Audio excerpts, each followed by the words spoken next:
Friends, ನಾನ್ ನಿಮ್ಮ ಆರ್ಯ ಮತ್ತೆ ಇವನು ನನ್ನ ತಮ್ಮ ಆರುಷ್. ನಾವ್ ಇವತ್ತು ಮಾಡಕ್ ಹೊರಟಿರೋದು, ಇವತ್ತು ಆಷಾಢ ಏಕಾದಶಿ ಅಲ್ವಾ, ಅದಕ್ಕೆ ಉಪ್ಪಿಟ್ಟು ಮಾಡೋಣ. ಬೆಳಗ್ಗೆ ಬನ್ನಿ ಶುರು ಮಾಡೋಣ. ಮೊದಲಿಗೆ 1.5 ಲೋಟ ರವೆಯನ್ನು ಒಂದು ಬಾಣಲಿಯಲ್ಲಿ ಹಾಕೊಂಡು ಫ್ರೈ ಮಾಡ್ಬೇಕು ಚೆನ್ನಾಗಿ. ನಾನು ಹಾಗೆ ಮಾಡಿಟ್ಕೊಂಡಿದ್ದೀನಿ. ಅದಾದ್ಮೇಲೆ ಸ್ವಲ್ಪ ಆಯಿಲ್ ಹಾಕಿ ರೋಸ್ಟ್ ಮಾಡ್ಬೇಕು. ಇರೋ ರವೆನ ತಗೊಂಡು ಸೈಡಿಗೆ ಹಾಕೋಬೇಕು. ಪ್ಲೇಟಿಗೆ ಹಾಕೊಂಡು ಆಮೇಲೆ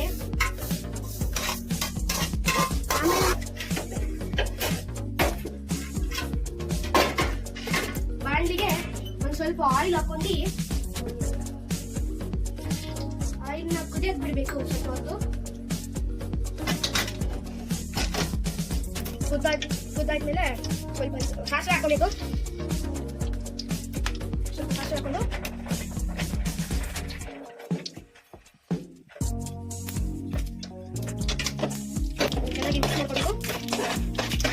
ಅದಾದ್ಮೇಲೆ ಸ್ವಲ್ಪ ಸಾಸಿವೆ ಹಾಕಿ ಇವಾಗ ಜೀರಿಗೆ, ಆಮೇಲೆ ಉದ್ದಿನಬೇಳೆ, ತೊಗರಿಬೇಳೆ ಮಿಕ್ಸ್ ಮಾಡ್ಕೊಂಡು ಹಾಕೋಬೇಕು.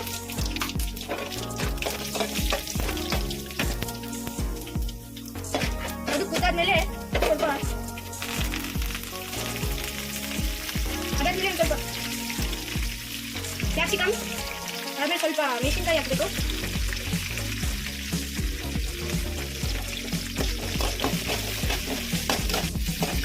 ಇದಾಯ್ತಾ? ಇವಾಗ ಆನಿಯನ್ ಹಾಕೋಬೇಕು. 1-2 ಆನಿಯನ್ ಹಾಕೊಂಡು ಇವಾಗ ಆನಿಯನ್ ಹಾಕೊಂಡು ಸ್ವಲ್ಪ ಫ್ರೈ ಮಾಡಬೇಕು.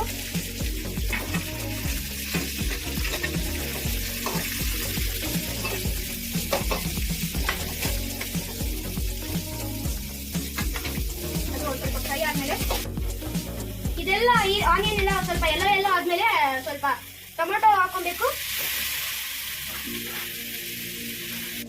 ಇವಾಗ ಅದು ಟೊಮೊಟೊ ಹಾಕಿದ್ವಲ್ಲ, ಅದು ಸ್ವಲ್ಪ ಮೆತ್ತಗಾಗ್ಬೇಕಂದ್ರೆ ಒಂದು ಸ್ವಲ್ಪ ಆನಿಯನ್ ಆಮೇಲೆ ಅರಿಶಿನ ಹಾಕೊಂಡಿದ್ವಿ. ಅದಕ್ಕೆ ಇವಾಗ ಉಪ್ಪು ಅರಿಶಿನ ಹಾಕೋಬೇಕು. ಇವಾಗ ಅದು ಬೆಂದಾದ್ಮೇಲೆ ಒಂದ್ ಸ್ವಲ್ಪ 2 ಮಿನಿಟ್ಸ್ ಸ್ವಲ್ಪ ಫ್ರೈ ಆಗ್ಬೇಕು ಅಂತ ಮುಚ್ಚಬೇಕು. 2 ಮಿನಿಟ್ಸ್ ತನಕ. ಸೊ ಈಗ ಅದು ಬೆಂದಾದ್ಮೇಲೆ ಇವಾಗ ಮುಚ್ಚಟ ತಗೊಂಡು ಅದಕ್ಕೆ 3 ಕಪ್ ಎಷ್ಟು ರವೆ ಹಾಕಿದ್ವಲ್ಲ ಅದು ಡಬ್ಬಲು ನೀರು ಹಾಕೋಬೇಕು. ನೋಡಿ, 3 ಕಪ್ಸ್ ಆಫ್ ವಾಟರ್.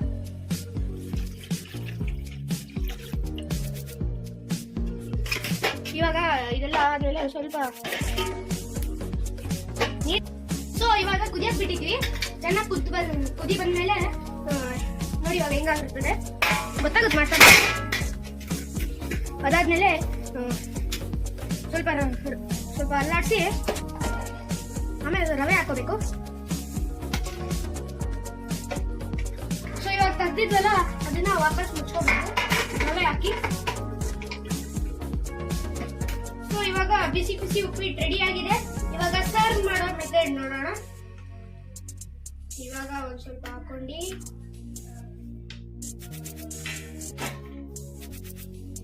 ಸೊ ಇವಾಗ ಸರ್ವ್ ಮಾಡೋಣ. ವಾವ್, ಆರ್ಯ ತುಂಬಾ ಸುಂದರವಾಗಿದೆ.